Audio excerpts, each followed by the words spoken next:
We were just informed a few days ago by our power company that we're going to have yet another multi-day power outage, planned power outage.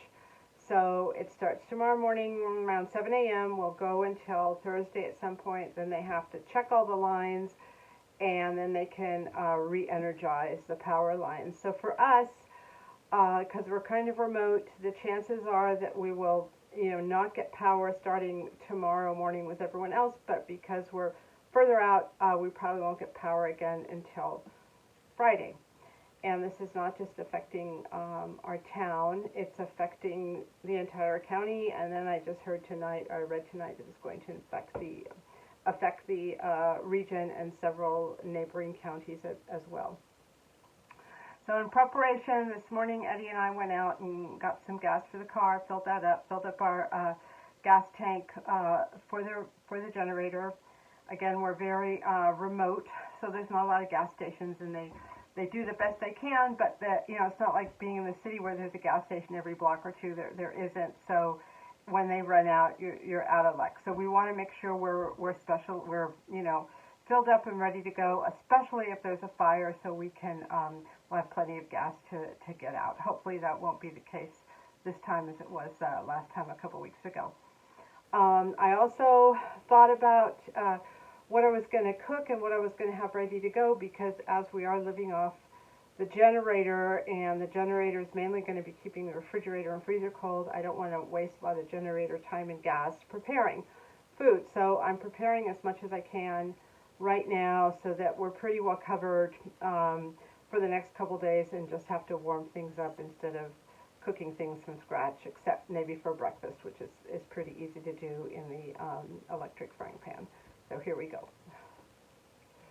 I started by preparing some things that we already eat or that can be easily warmed up. So I have some Brussels sprouts and sweet potatoes, some avocados I'll add to a salad. I make these like bean burritos. They're red beans with like Spanish rice mixed together and fried up, and I can warm those up easily and crumble them over a salad, or just warm them up as is and eat them with some tortilla chips. These are those Dollar Tree cabbage rolls. I cook them up ahead of time, and those can be very easily warmed up in the frying pan too. I've made this dip I really like. It's a rosemary garlic white cannellini bean dip. It's just delicious. I can eat that with crackers or celery or whatever. And Eddie likes cookies, so I made quite a few cookies for the next couple nights. I'm going to give him some cookies tonight and put some in the cookie jar and sort of ration them out so they last. So I bake those all up. I have some potatoes going that we can mash or do whatever we want with once they're cooked through. I've started some chicken. I'm going to make a little bit of chicken soup, and then have some shredded chicken I could put in the soup or add with a sauce. Again, it'll be real easy to warm up with our limited amount of generator, power. And I also made some noodles to go with the soup. We have a couple of solar devices. This is a really nice lantern, and this is a small desk lamp, and this is a small phone charger. I also have another like larger lantern phone charger, but Eddie is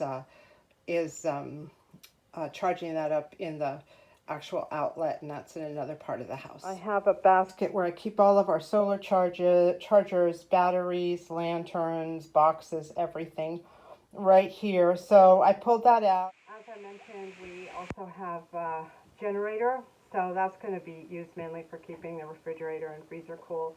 Tomorrow, after the power is out, we're going to run across the street. Whatever's in my small refrigerator, we're going to consolidate in Eddie's refrigerator so everything stays nice and cold. I feel confident this time that we're going to be okay insofar as food. I've cooked a lot of stuff ahead of time, so we don't have to invent the wheel. Everything is cooked up and just needs to be warmed, which is easy enough to do and won't take as much generator time. The house might get a little cold. I think at night, 48, mid 40s. I don't usually have the heat on at night at all, and I really haven't had the heat on during the day. I open the doors when it's sitting outside, and I spend a lot of time running around and actually working and doing stuff in the house, so I don't get that chilled. But we do have lap blankets, and worst comes to worst, we just go to bed early like those other nights that we've had with the power outages. So anyway, power outage starts tomorrow. We should be back on Friday intact, and I think I'm feeling pretty good about how prepared we are.